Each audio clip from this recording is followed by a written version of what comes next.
welcome. Don't forget to like and subscribe. Or, I might show up at your door. I'm just here to share some creepy stories, so sit back and enjoy. Disclaimer: the content presented in the video is purely for entertainment purposes only. The theories and stories discussed in this video are speculative and are not supported by any evidence or proof. Viewer discretion is advised.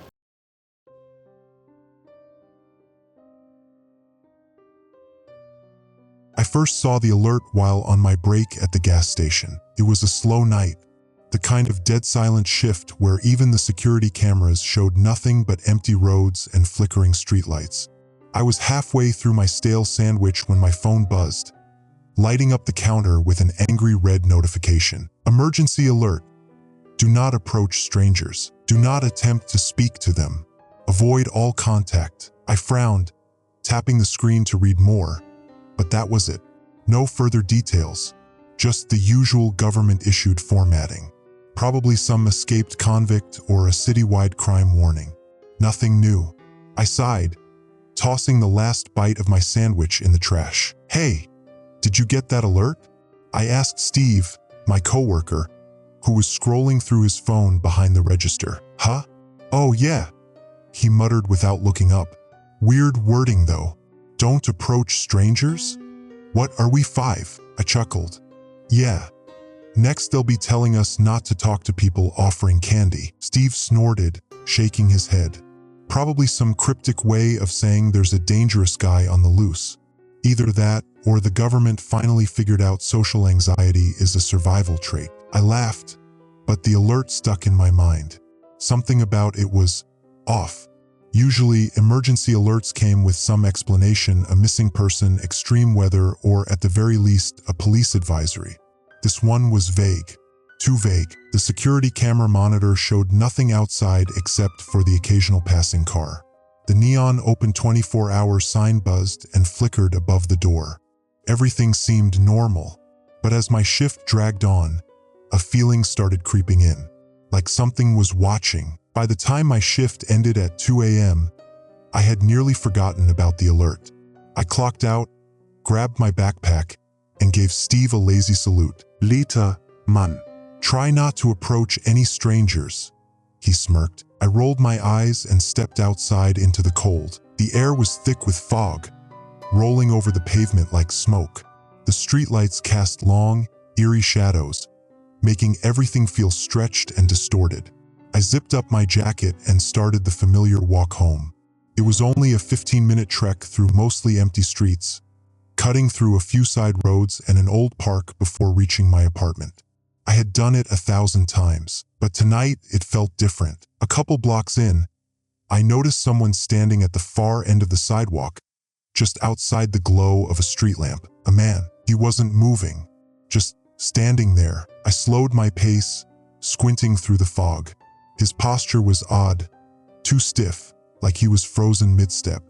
His head was tilted slightly, as if he were looking at something above me. My phone buzzed again. Another emergency alert. Do not approach strangers. They are not what they seem. Cold knot formed in my stomach. I glanced back at the man. He still hadn't moved. I wasn't about to take chances. Without breaking stride, I crossed the street, keeping my eyes locked ahead. My heart pounded as I passed him, expecting him to lurch toward me at any second. But he didn't. I risked a glance over my shoulder. He was gone. The street was empty. I stopped walking, stomach twisting. There hadn't been anywhere for him to go. No cars, no open doors, no sound of footsteps, just gone. I swallowed hard and picked up the pace. The fog swirled around me as I turned down a quieter street. The houses here were dark, windows black and lifeless. I usually cut through an alley to save time, but tonight, every instinct screamed don't. Another block, another figure standing beneath a flickering streetlight. This time, a woman. She was facing away from me, her body unnaturally rigid. Her arms hung limply at her sides, fingers slightly curled.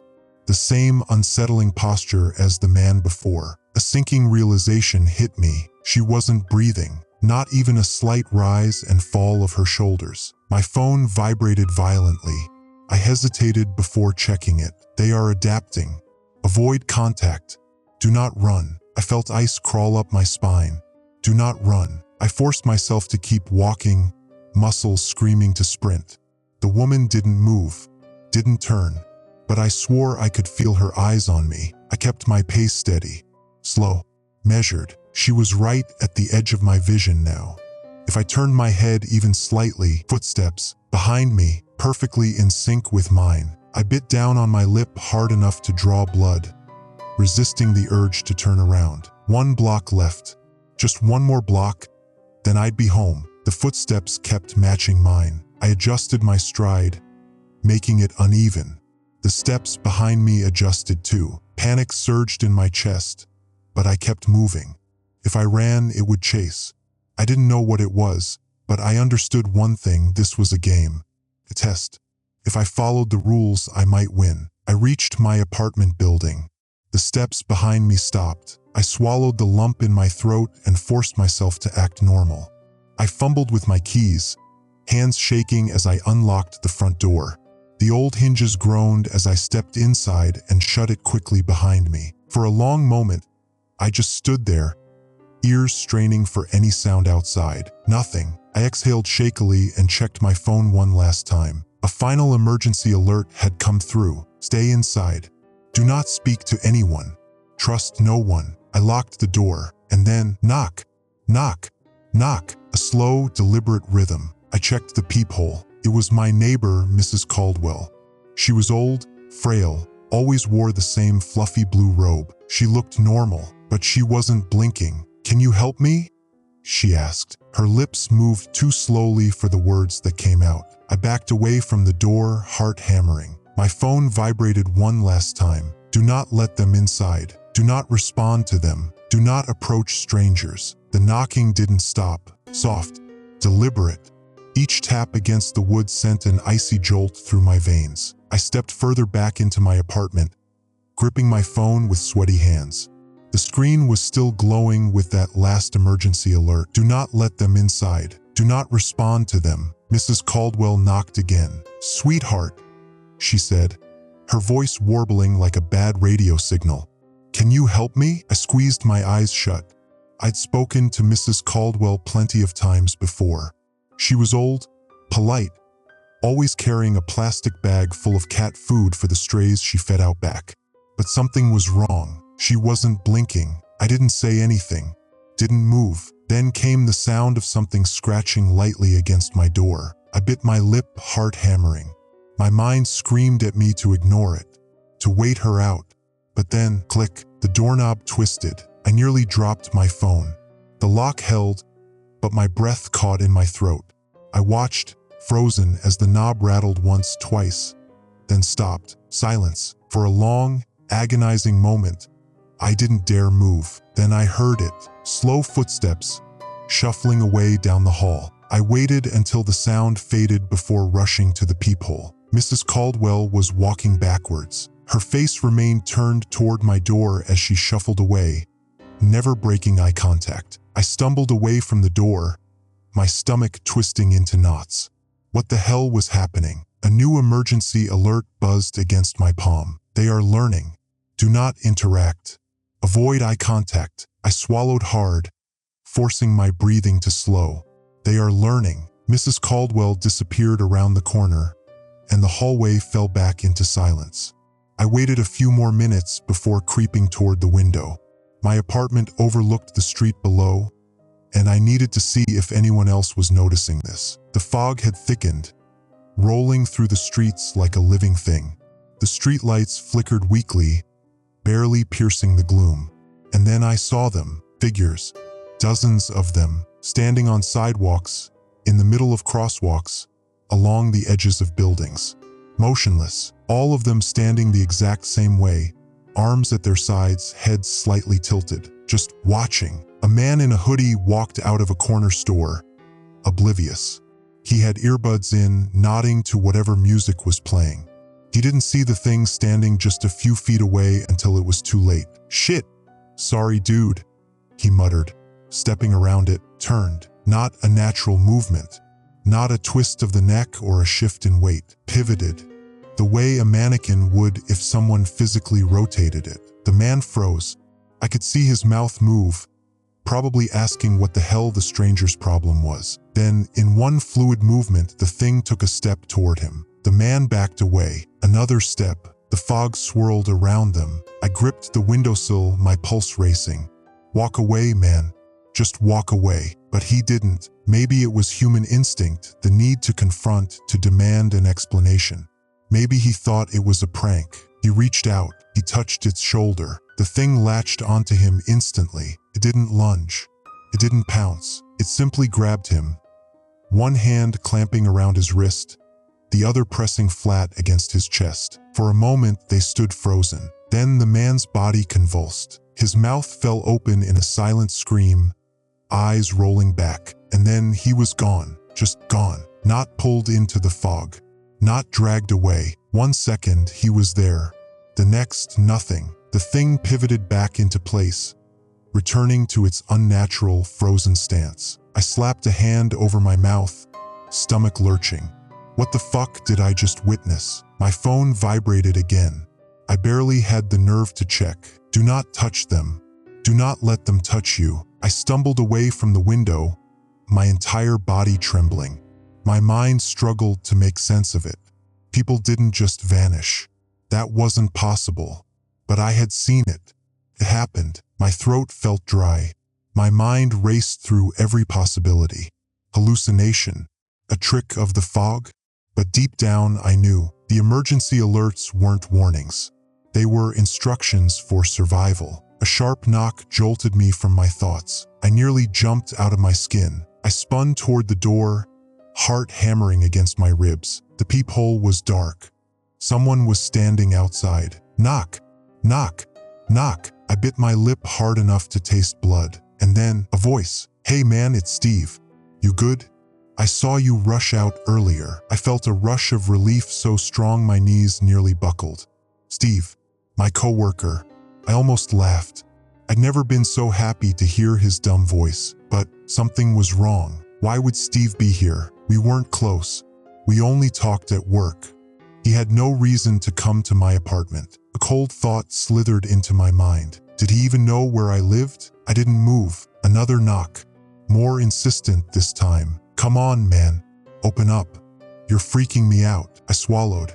My hands shook as I checked my phone. No new emergency alerts. I took a slow step toward the door. Then another knock. Seriously, dude. Just let me in for a sec. I pressed my ear to the wood. My pulse thundered in my ears. Please. I just need to know you're okay. The words came out choked, pained, like he was crying. I hesitated. Then, just as my fingers brushed the lock, my phone vibrated. I looked down. A new emergency alert. My breath caught in my throat. Do not let them inside. I slowly backed away from the door, my entire body locking up with terror. Outside, the knocking stopped. A long, eerie silence stretched between us. Then the doorknob rattled. Slowly, methodically, I clamped a hand over my mouth, forcing myself not to make a sound. Then, just as suddenly as it started, it stopped. No footsteps, no retreating shadow, just silence. I waited until the sun started to rise, and still I never heard him leave. I didn't sleep. I sat on the floor, back pressed against the farthest wall from the door, phone clutched in my trembling hands. The only light came from the screen, glowing faintly in the dark. Every few minutes I checked the time. 4:12 a.m., 4:29 a.m., 4:47 a.m. Each second crawled by in agonizing slowness. Steve was still out there, or whatever claimed to be Steve. I never heard footsteps walking away, never heard the sound of retreat. It was like he or it had just blended into the silence. Every so often, I stared at the door, waiting for another knock, another whispered plea. But none came, and somehow that was worse. The emergency alert still burned in my mind. Do not let them inside. It wasn't Steve. I knew that now. Whatever was out there, it had learned his voice, his habits. It had adapted, and it was trying to get in. The darkness pressed against the windows, thick and unmoving. Outside, the street was barely visible beneath the heavy fog. The streetlights flickered weakly, casting long, warped shadows that twisted unnaturally. The strangers were still there, lurking, waiting. From my angle, I could only make out a few motionless figures standing along the sidewalk. I couldn't see their faces, but I knew what they looked like. Vacant, unblinking, watching. The memory of the man in the hoodie disappearing flashed through my mind, making my stomach churn. I still didn't understand how it worked, how a person could just stop existing. I didn't want to find out. A soft vibration in my palm nearly made me drop my phone. Another emergency alert. My breath hitched as I stared at the screen. Avoid looking directly at them. Stay away from windows. Do not make noise. A lump formed in my throat. They know I'm watching. Slowly, carefully, I inched away from the window. My apartment was small, just a one-bedroom with a cramped living space, but right now it felt like a cage. Every wall, every doorway, a possible weak point. I needed to secure the place. Moving as quietly as possible, I got to my feet, pressing my socked feet into the carpet to muffle any noise. I grabbed a chair from the kitchen and wedged it under the doorknob. Would that help? I had no idea. The windows were next. I didn't have curtains, just old plastic blinds that rattled if you breathed too hard. I carefully lowered them all the way down, blocking my view of the street. The thought of one of those things standing just outside, watching, sent a shiver through me. Once everything was shut, I backed toward my bedroom. The clock read 5:12 a.m. The sky outside was still a thick, inky black. No hint of sunrise. I checked my phone again. No new alerts. No updates. I sank onto the bed, pressing my face into my hands. What the hell was I supposed to do? I could call the police. Report what exactly? That there were people standing on the street? That someone who looked and sounded like my coworker had tried to get inside? They'd think I was insane. Hell, I felt insane. I squeezed my eyes shut, taking slow, deliberate breaths. Think. The alerts were the only real source of information I had. The only lifeline. They had to be coming from someone. A government agency? The police? Someone who knew what was happening? I pulled up the emergency alert history, scrolled through the messages. Nothing. No contact number. No sender ID. Just the same cryptic warnings. Frustration bubbled up in my chest. If they knew this was happening, why weren't they stopping it? Why weren't they telling us what these things were? My thoughts were interrupted by a new sound, a creak, not from the door, not from the windows, from inside my apartment. I froze. The air turned electric with tension, my heartbeat thudding in my ears. Slowly, carefully, I turned my head toward the bedroom closet. The door was open, just an inch. My stomach dropped. Had it been open before? No, I would have noticed. I reached for the nearest object, a heavy flashlight on my nightstand. My fingers curled around the handle, knuckles white. Another sound, a shuffle. From inside the closet, my grip tightened, my pulse pounded. The emergency alert screamed through my head, do not let them inside. But I had, not through the door, not through the windows. They had found another way in. I sucked in a shaky breath. I had two choices, run or open that door. My hands trembled as I stood up, inching toward the closet. Every instinct screamed at me to get the hell out, to not look, to run and never stop. But I had to know. I lifted the flashlight, bracing myself, and then the closet door swung open. A hand shot out, grabbing my wrist. I didn't scream, didn't breathe. The grip was cold, too cold, like touching something that had been sitting in the freezer for hours. My mind barely registered the shape inside. A figure, hunched and twisted, limbs too long, face obscured by the darkness. I reacted purely on instinct. I wrenched my arm back and swung the flashlight. The impact was solid, real. It let out a sound, a strange, distorted mimicry of pain, like someone playing a human voice through a broken speaker. I didn't wait. I ran, bolted out of the bedroom, nearly tripping over my own feet. The thing moved behind me, not footsteps, not a normal chase, skittered, a nauseating, inhuman motion. I barely reached the front door before something slammed into it from the other side. Knock, knock, knock, louder this time. Furious, my breath came in ragged gasps. Trapped. I was trapped. The thing from the closet was still in the bedroom, but now there was something outside too. I had nowhere to go. My phone vibrated. Another alert. They are inside. Stay still. Do not make a sound. I pressed my back against the door, chest rising and falling in shallow, silent breaths. Something moved in the hallway, slow, deliberate, and then a voice, my own voice. Hey! It whispered. Let me in. My stomach twisted. It was mimicking me. I clenched my jaw, eyes squeezed shut. The air was thick with tension, stretching unbearably.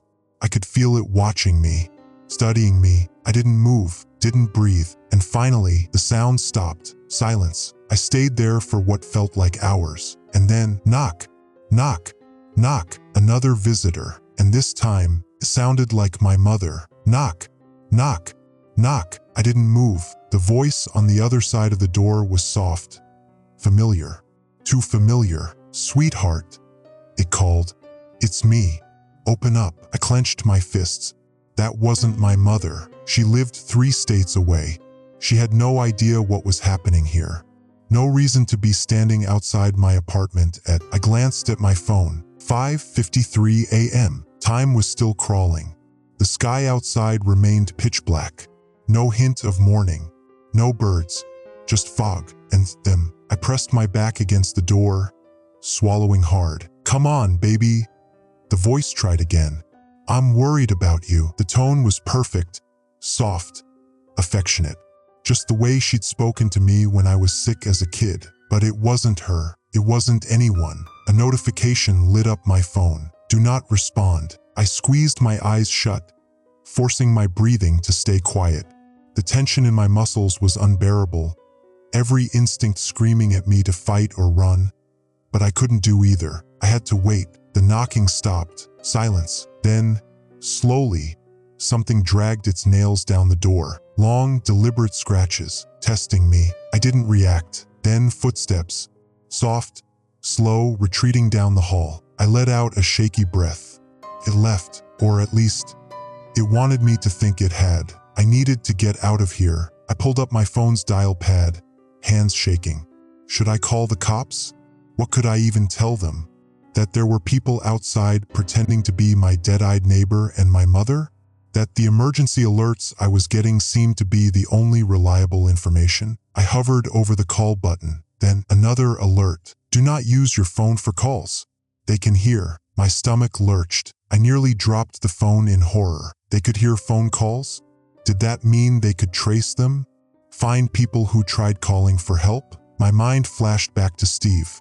Or not Steve. Had he actually spoken to me through the door? Or was it just an echo of something he'd said before? I needed answers, and I needed to leave. I moved cautiously toward the window, keeping low. The plastic blinds were down, but I lifted one slat with my pinky, peeking through. The street below was empty. The fog still lingered, swirling faintly under the flickering streetlights. But the figures, the ones that had been standing so still before, were gone. That didn't make me feel any better. I knew what that meant. They were moving now. A cold sweat formed at the base of my neck. If I was going to leave, it had to be now. I rushed to my bedroom, pulling on my shoes with stiff fingers. My mind raced through the layout of the building.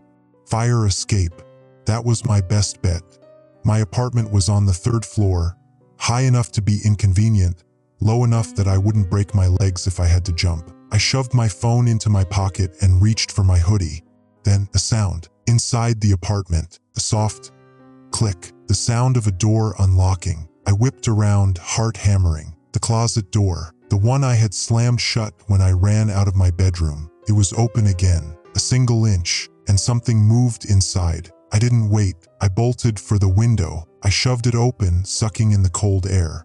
My hands fumbled with the rusted fire escape latch. Something creaked behind me. I didn't turn around. I yanked the latch free, forcing the window all the way open. The fire escape groaned beneath my weight as I swung my legs over, feet planting on the cold metal. Then a hand shot out from inside my apartment, pale, too long, fingers stretching unnaturally as they reached for me. I jumped. My stomach flipped as I plummeted toward the alley below. The impact rattled through my bones, but I rolled with it, hitting the ground with a painful thud. My elbow screamed in protest, but I was alive. I scrambled to my feet, panting. My eyes shot upward, toward my apartment window. Something was standing there, watching me, not moving, just watching. I didn't stop to stare. I turned and ran. The alley spilled out into the main road. The fog had thickened again, swirling between the empty cars and darkened buildings. The silence was suffocating. I kept running. I didn't have a plan. I didn't know where I was going. I just knew I couldn't stop. Then a figure emerged from the fog ahead. I skidded to a halt. It wasn't moving, just standing in the center of the street, head slightly tilted. Another one appeared to the left, and another, and another. My stomach turned to ice. I was surrounded. They didn't move toward me. They didn't reach out. They just stood there, waiting. I took a step back. So did they. I took another step. They mirrored me exactly. My pulse thundered in my ears. They were playing with me. Then another emergency alert. I barely had time to check before a voice spoke. My own voice. "It's okay," it said. "You're safe." I felt bile rise in my throat. The words hadn't come from me. They had come from the thing directly ahead. I stepped forward. Not a real smile. Too wide. Too many teeth. The phone buzzed in my hand. I glanced down, stomach twisting. A new message. "Do not let them speak to you. Run." I didn't hesitate. I turned on my heel and sprinted into the fog. Behind me, the figures followed, and they were no longer moving slowly. I ran. I didn't care where I was going, only that I needed to keep moving. My lungs burned. My legs screamed in protest. But the moment I slowed, I could hear them. Their footsteps. Fast. Unnatural. Too many. I darted through the fog-choked streets, weaving between abandoned cars and darkened storefronts. Everything looked different now, like the world had been hollowed out, turned into a ghost town. Where was everyone? The city had been full of life just hours ago. Now it was nothing but dead silence and the sound of my own panicked breaths. I risked a glance over my shoulder. Shadows twisted in the mist. Figures flickered in and out of visibility, moving faster than they should have been able to. They were gaining on me. My pulse hammered as I skidded around a corner, nearly losing my footing. My brain screamed for a plan, any plan, but nothing made sense anymore. Where could I go? Who could I trust? I clutched my phone, praying for another alert, another instruction. Nothing. I was on my own. I kept running until my vision blurred, my breath coming in ragged gasps. My mind barely registered the glow of neon in the distance. A gas station, light, shelter, place to hide. I didn't think. I sprinted toward it. The automatic doors didn't slide open when I reached them. The power was probably out. I slammed into the glass, frantically searching for another way inside. Then I spotted him. A man stood behind the counter, staring at me with wide, terrified eyes. A real person. I nearly sobbed with relief, pounding on the glass. "Let me in," I gasped. "Please." For a moment he just stood there. Then his face twisted in horror. His gaze flicked past me, toward the street. He saw them. I turned. The figures had stopped at the edge of the gas station parking lot, half hidden by the fog. Dozens of them now, all watching, waiting. The clerk moved fast. He ran to the door, fumbled with the lock, and yanked it open just enough for me to slip through. The moment I was inside, he slammed it shut and threw the bolt back into place. I collapsed against the counter, gasping for air. My entire body was trembling. For the first time in hours, I wasn't alone. But I wasn't safe. Not yet. The man, mid-40s, stocky build, sweat glistening on his forehead, stared at me like I was a walking corpse. "You shouldn't be here," he muttered. I flinched. "What?" He wiped his hands on his uniform, glancing nervously toward the windows. "They don't like it when you fight back." I swallowed hard. "What are they?" His face darkened. He didn't answer. I pushed myself up, my breath still uneven. The store was a wreck. shelves knocked over, snacks and drinks scattered across the floor. A gun sat on the counter, next to a half-empty bottle of whiskey. That didn't inspire much confidence. "Have you seen the alerts?" I asked. His eyes snapped to mine. "You've been getting them too?" I nodded, showing him my phone. "They're the only reason I'm still alive." He studied the screen, jaw tightening. "Damn. Thought I was losing my mind." I shook my head. "You're not. This is real." He exhaled sharply. "Figured as much when my wife started knocking on the door." A chill ran through me. "She's not?" He let out a bitter laugh. "Dead? No. But she sure as hell wasn't outside either." I swallowed, the weight of his words settling deep in my gut. They knew who we cared about, who we trusted, and they were using it against us. A loud thud against the glass made us both jump. My stomach twisted. One of the figures had moved. It stood directly outside, face obscured by the glare of the gas station lights. It didn't knock, didn't speak. It just pressed a hand against the glass. Perfect imitation of mine. My breath caught in my throat. "It's copying me," the clerk cursed under his breath. "They do that." My phone vibrated violently in my pocket. I pulled it out with trembling fingers. "Do not stay in one place. They will surround you." I sucked in a sharp breath. "We have to leave." The clerk hesitated. "Are you sure?" I turned the phone around, showing him the message.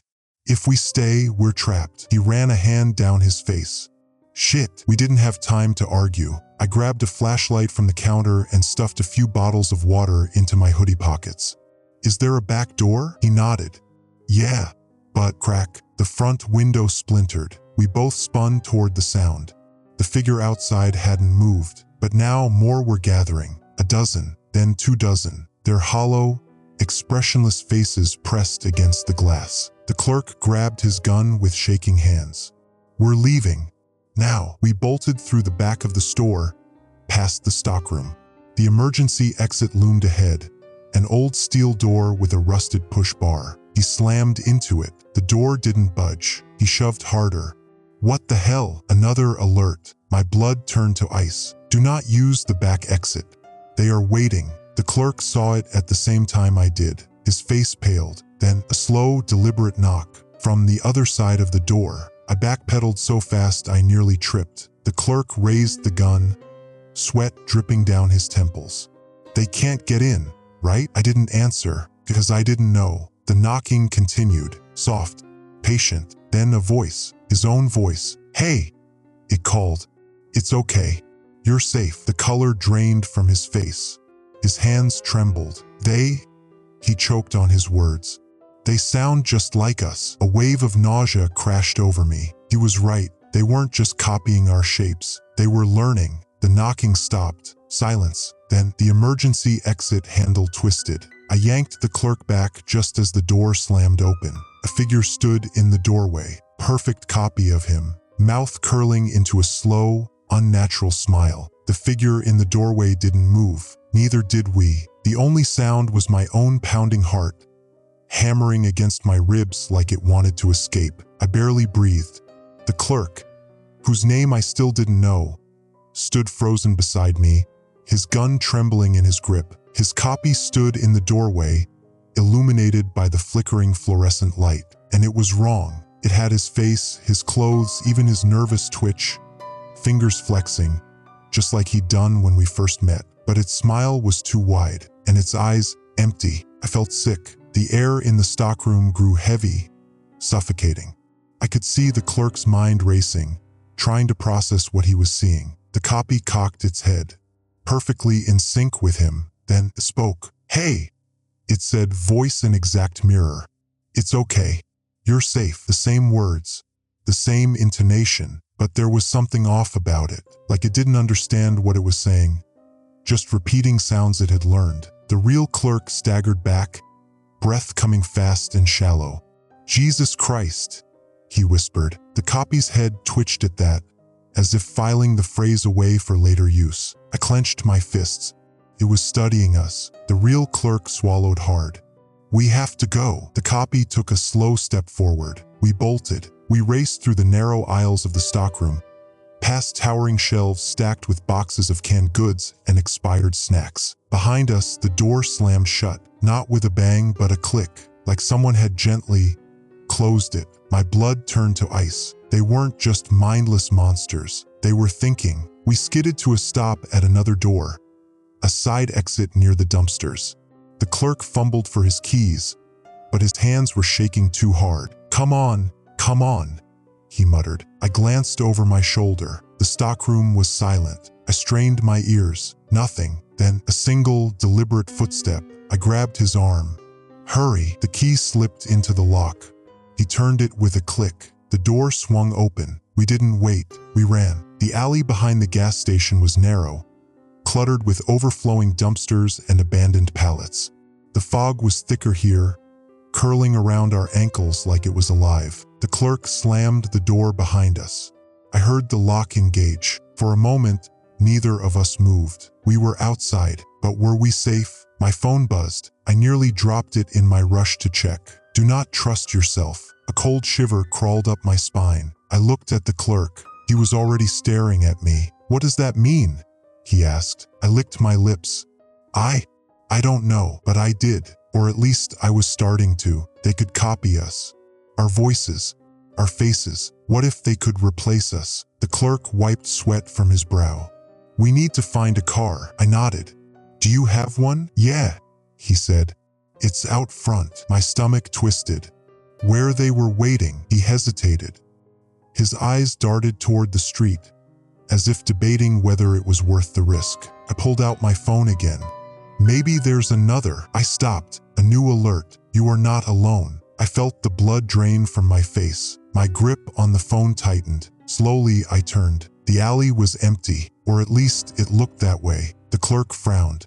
What's wrong? I didn't answer. Something felt off. I scanned the alley, searching for movement, for shadows, for anything that didn't belong. Then I saw it, a shape, barely visible in the fog, standing too still. I grabbed the clerk's arm.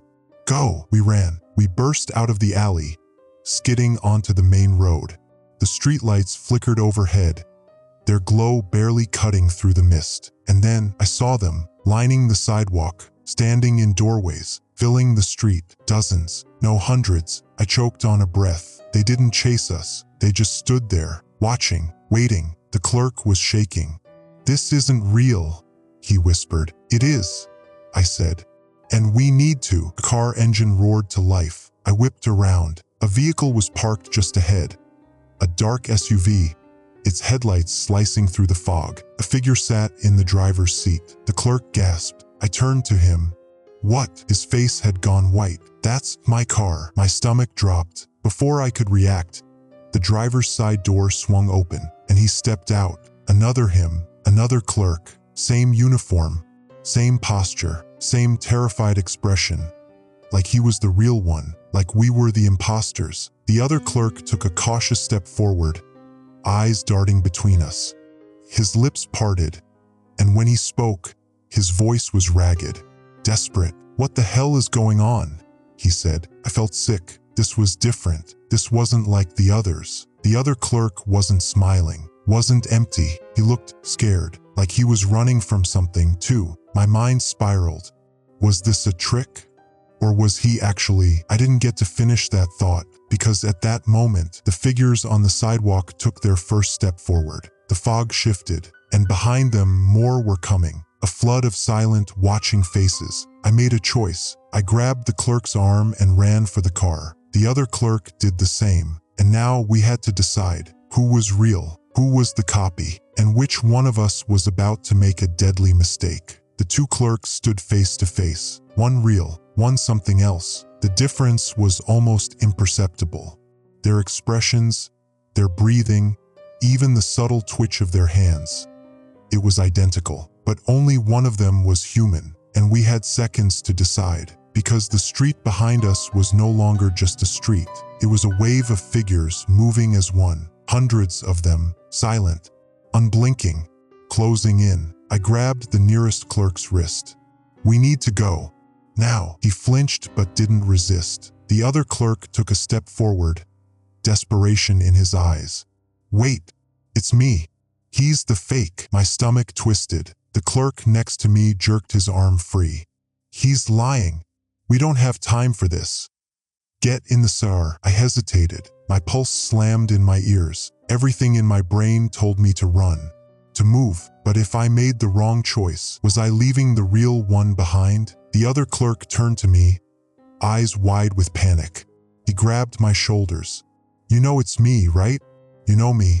You saved me. My throat went dry because he was right. I had saved him. But which one? The figures behind us moved faster. The mist twisted around their feet, swallowing the ground beneath them. And then my phone buzzed. I barely had time to react, but I ripped it from my pocket, my heart slamming against my ribs. Do not hesitate. Get in the car. The decision was made. I shoved the one nearest to me toward the SUV. Drive. The other clerk lunged forward, arms outstretched, mouth open in horror. No, wait, but the roar of the approaching figures drowned him out. We slammed the car doors shut. The real clerk fumbled with the keys, his hands shaking as he shoved them into the ignition. The car sputtered. My stomach dropped. No, no, no, he muttered, twisting the key again. The headlights flickered. The engine struggled. The wave of figures broke into a sprint. I barely had time to scream before the car roared to life. Tires screeched against asphalt as we peeled away. The figures didn't stop. They chased. They ran faster than they should have been able to. Blurs of motion in the fog, twisted limbs, flickering faces, like bad reception on an old TV. My chest tightened. The speedometer climbed. 40, 50, 60, but they kept pace. I clutched the seatbelt like it could save me. They're not slowing down. The clerk's knuckles turned white against the steering wheel.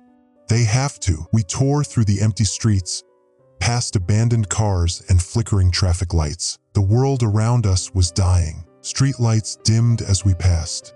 Buildings seemed hollow, and the road ahead, it looked shorter than it should have been, like it was ending, like the world itself was being swallowed. I looked back again and nearly choked on my own breath. The figures weren't just chasing, they were multiplying, spreading like a virus. Every second, more appeared, some emerging from buildings, some forming from the mist itself. And then the clerk next to me gasped. I turned forward and saw it, a roadblock. Cars were stacked across the street, forming an impenetrable wall of metal and shattered glass. There was no going through it, no going around. The clerk slammed the brakes. The tires shrieked in protest. The SUV skidded. I was thrown forward against the dashboard as the world blurred around me. Then, impact. Glass shattered. Metal crunched, and everything went black. Pain. That was the first thing I felt. A dull, throbbing ache in my skull. I sucked in a shaky breath, forcing my eyes open. The world was tilted. We had crashed. The SUV was on its side, windshield spiderwebbed with cracks. I groaned, trying to move. Every muscle screamed in protest. Then I remembered the clerk. I twisted, searching. Hey, are you? He wasn't in the driver's seat. My stomach dropped. The driver's side door was open, and he was gone. I swallowed hard, ignoring the pain in my ribs. I fumbled with the seatbelt, hands shaking. Click. The buckle released and I crawled out. The street was silent. No more running figures, no more glowing eyes, just emptiness. And then footsteps behind me, slow, deliberate. I turned too fast, my vision swimming. And there he was, the clerk, standing perfectly still, his eyes locked onto mine. A creeping sense of wrongness crawled up my spine. Something was off. His stance, his breathing, it was too calm. My chest tightened. Are you okay? He didn't answer, didn't blink. Then his lips curled, a smile, not the terrified expression from before, not relief, just a smile. My phone vibrated in my pocket. I didn't want to look, but I had to. My fingers trembled as I pulled it out. You made the wrong choice. A sharp chill shot through my veins. I stared at him. He took a slow step forward. Hey, he said softly. It's okay. You're safe. The exact words, the exact tone. I backed up. My heartbeat roared in my ears. I had picked the wrong one. The real clerk was gone. And now I was alone with it. Couldn't breathe. The man in front of me, the thing wearing the clerk's face, took another slow step forward, his smile stretching unnaturally wide. I stumbled back, heart pounding. I had chosen wrong. The real clerk was gone, and now I was alone with whatever this was. The air felt heavier, like the world had shifted around me, like reality was bending. "Hey," it said again, voice eerily calm. "It's okay. You're safe." My phone buzzed in my pocket. I already knew what it would say. I didn't want to look, didn't want to confirm what I already knew, but my hands moved anyway, fingers trembling as I lifted the screen. "Do not run. Do not speak. Do not move." A lump formed in my throat. I clenched my jaw, forcing myself to stay still. The copy tilted its head as if studying me. Its fingers twitched, mimicking the real clerk's nervous habit. It was watching for a reaction, waiting for me to slip up. I could feel my pulse slamming against my ribs, every instinct screaming at me to run. But I couldn't. The warning on my phone was clear: don't move. I stood there, frozen, as the copy took another step closer. The headlights of the wrecked SUV cast long, distorted shadows across its face. Up close, I could see it better. The tiny flaws. The skin was just a little too smooth, its eyes a little too reflective, like something had studied a person and made a near-perfect replica, but missed a few crucial details. It reached a hand toward me. My stomach twisted. I fought every instinct, forcing myself to stay still. His fingers hovered just above my arm, almost touching. Then it stopped. The moment stretched, thick with tension. I didn't blink, didn't breathe. The thing stared at me,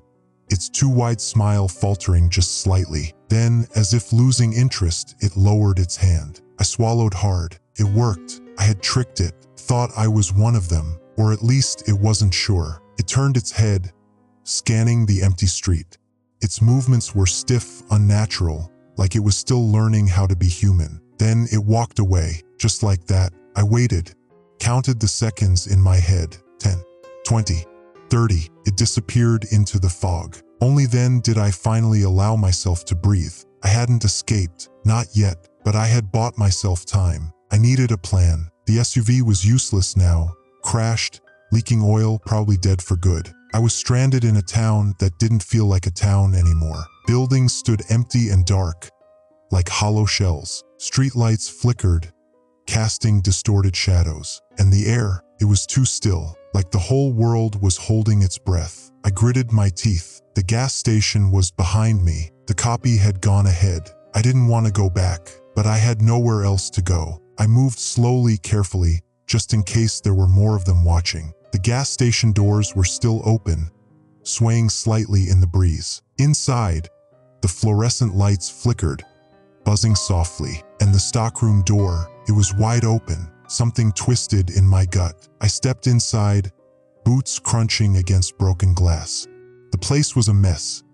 Shelves knocked over, snacks and drinks spilled across the floor. The security monitors behind the counter were static, except for one. One screen still worked. It showed the back alley, and in it, the real clerk. He was there, alive, tied to a chair. My breath hitched. The copy hadn't killed him. It had taken him. For what? I didn't want to know. I had to get to him. My fingers hovered over the counter, searching for a weapon.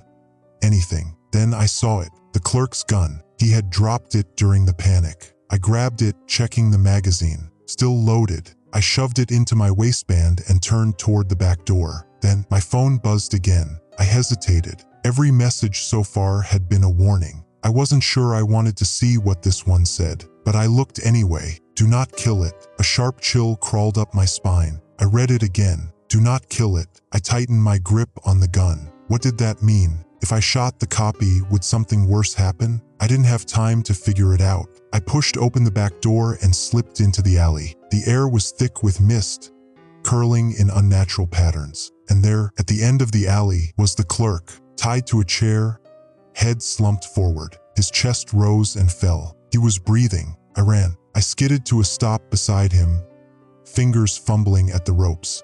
Hey, wake up. His head lolled back.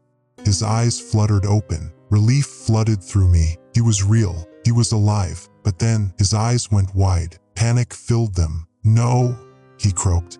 No, it's... A shadow loomed behind me. I I barely had time to turn before a hand clamped down on my shoulder. Cold, too strong, unyielding. A voice, my own voice, whispered into my ear. "Hey," it said. "It's okay.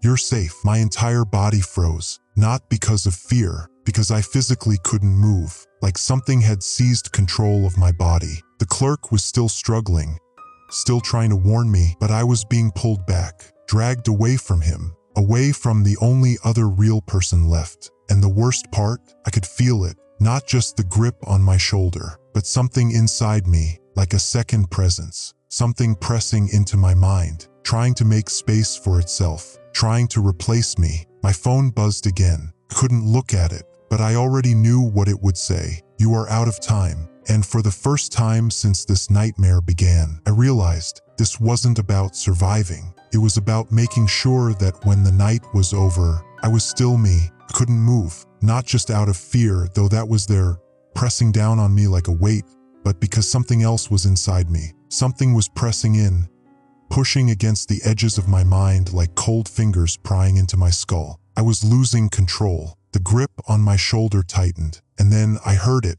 my own voice, soft, familiar, but not mine. "Hey," it whispered again. "It's okay. You're safe." I wanted to scream. Every nerve in my body was on fire, my muscles locked in place, my vision swimming. I could see the clerk still tied to the chair in front of me, thrashing, struggling, his face contorted in a silent warning. I needed to fight, but I couldn't even move my fingers. Not yet. The thing was inside me now, creeping through my mind, digging its way in, and I could feel it, not just as a presence, but as a thought, like something was rewriting me, like I was becoming it. "I can make this easy for you." The voice wasn't coming from behind me anymore. It was coming from inside, cold, mechanical, practiced, like someone had studied my voice, my thoughts, and was trying to wear them like a mask. "You're already tired, aren't you? It's been a long night." My breath came in ragged gasps. I could still feel the cold grip on my shoulder, but my body wasn't responding. I was trapped, and the worst part, it wasn't just talking to me. It was sifting through my thoughts. Memories flashed across my mind, rushing through my brain like a film reel played at hyperspeed. My childhood home, the sound of my mother's voice, the first time I rode a bike, my old dog, Bailey. It was pulling them up, examining them, like someone rifling through old photographs. So much pain, so much struggle. The voice was calm, patient. Wouldn't it be easier to let go? A creeping warmth spread through my chest. Familiar. Felt like acceptance, like I was being welcomed into something bigger. A strange peacefulness. My thoughts slowed. My panic faded. The fight drained from my limbs. Maybe it was right. Maybe I was tired. Maybe a sharp sound cut through the fog in my mind. A voice. Distant. Real. "Don't listen to it." The clerk. I blinked. The warmth vanished. The presence inside me lurched. I sucked in a sharp breath. No, I wasn't going to just let this happen. I forced my fingers to twitch. The presence inside me pushed back. My limbs felt like they were filled with cement, but I clenched my jaw, teeth grinding. I focused on my name, my face, who I was. The thing inside me screeched, not out loud. Inside my head, a piercing, grating noise, like metal twisting against metal. The fog in my brain ripped apart. Suddenly, I could move again. I spun around. The thing behind me, ***, my own copy, ***, recoiled. The smile was gone. In its place, a flicker of something else. Surprise, maybe even fear. I didn't hesitate. My fist slammed into its face. The impact sent a shockwave through my knuckles, pain jolting up my arm. But I didn't stop. I grabbed the gun from my waistband, flipping the safety off. The copy's head snapped back up, its features flickering, glitching. The skin rippled, like it was struggling to stay solid. The thing wasn't used to people fighting back, and now I had a gun aimed right at its head. It didn't run. It just stood there, watching me, studying me, like it was waiting to see what I'd do. The clerk's voice cut through the silence. "Don't kill it." My finger tightened on the trigger. The warning from my phone flashed in my head. "Do not kill it." The copy smiled again, "You're not supposed to be here." His voice was calm, matter of fact, like I had wandered into the wrong house instead of the wrong nightmare. The thing tilted its head. My grip on the gun trembled, because it was right. I didn't know. I didn't know what they were, why they were replacing people, why they acted like this, why they didn't just kill us outright. But I didn't need answers. I just needed to survive. The clerk was still tied up, still vulnerable. We needed to leave. Now, I took a slow step back,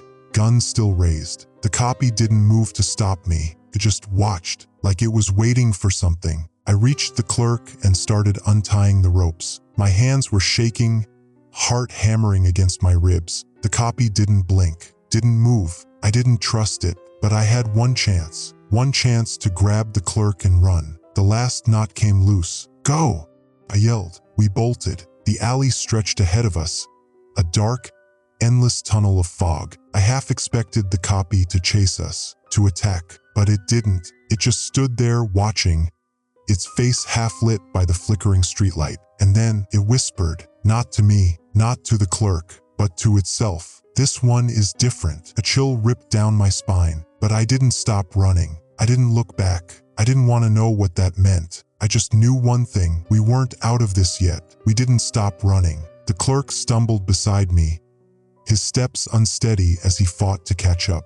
His face was pale, eyes wide with panic, but he didn't ask questions. He didn't have to. We both knew what we were running from. I could still hear the faint echo of that voice, the one that wasn't mine, the one that had tried to take control of me. The thing, the copy, was still out there, still watching. I could feel its presence, even though I couldn't see it. The street was silent, save for the sound of our boots pounding against the cracked pavement. I didn't look back, couldn't. I wasn't sure how long we ran. Minutes?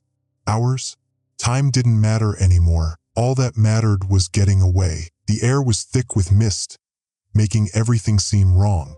Like we weren't even in the same world anymore. Like this was a place we weren't supposed to be. Finally, the clerk stumbled, his hand shooting out to steady himself on the side of a nearby building. "Stop!" His voice was rough, barely above a whisper. I slowed, but didn't stop. "We can't stop now." I was gasping for breath, my chest tight. The gun was still gripped in my hand, but my arm was heavy, my muscles burning. He shook his head. "No. We need to think. We need to understand what's happening." I glanced at him, panting, heart still racing. I didn't understand anything anymore, but I didn't stop running. "We don't have time for that," I hissed, gripping his arm. "We need to get out of here. We need to." And then it hit me, the realization. The thing behind us wasn't just watching. It wasn't just waiting. It was learning. It was studying. It knew how I thought. It knew how we worked. It didn't need to chase us. It just needed to get close. The clerk's eyes widened in horror. "You," he started, but the words died in his throat. "Shoo." I cut him off, pressing a finger to my lips. "We can't talk. Not out loud." We stood there in the fog, hearts hammering, listening to the dead silence that stretched around us. The air was heavy, oppressive. I could hear my own breath, ragged and uneven, but nothing else. Nothing moved, not a single sound, not even the sound of the city. The clerk's eyes flickered toward the corner of the street, where the fog seemed to gather, darker than the rest. "Is it?" he started. I held my breath, nodding. It was near. I didn't know how I knew. I just did. I could feel it. It was close, too close. I glanced down at my phone. The screen was cracked, but I could still make out the message. "Do not trust him." I almost dropped the phone. "What?" I swallowed hard. "Who?" I whispered. The clerk stiffened. "He's one of them." But his face, he wasn't like the copies I had seen. His face wasn't distorted, his features weren't off. But that message, was I the one who was wrong? I didn't know, couldn't know. I should have stayed quiet. I should have kept running, but I couldn't ignore it. Not this time. "I'm not," the clerk started, his voice barely audible. "Shut up," I snapped, stepping back. The message was clear now. I had to trust no one, not even him. "Listen to me," he said, his voice growing desperate. "You don't understand. But I couldn't focus on his words. I couldn't focus on anything except the gnawing feeling that something was wrong. The clerk's eyes darted to the corner again. The mist there was thicker now, swirling like it was gathering itself, like something was forming inside of it. And then the noise, a soft hum, like static, rising from the ground beneath us. I turned. The shape was there. It wasn't human. It wasn't anything that could be called human. It was a shadow, twisting and moving, dark against the night, like smoke or liquid. I felt it. I felt it inside me. I couldn't breathe, couldn't think, couldn't do anything except stare at the thing before me. And then I knew. I understood everything. This wasn't about us. It was about the space between us, the cracks, the gaps in the world, the voids that opened up, leaving nothing but empty air, waiting to be filled. The copies, the things, they weren't trying to replace us. They were trying to fill us. I stepped back slowly, my breath shallow, my hands shaking. The clerk was still standing there, his hands clenched into fists. And for one horrible moment, I thought about what would happen if I shot him. Would the thing stop moving? Would it finally leave me alone? But as the shape in front of us flickered again, growing larger, stretching its form across the alley, I realized the truth that had been creeping up on me all along. It wasn't about choices anymore. It wasn't about running. It was about acceptance. There was nothing I could do to escape this. No choice left to make. It was already too late. The air grew still again. Too still. The shape in front of us shifted, and with one last broken breath, I understood. I wasn't running anymore. I had become part of the void, and there was no way out.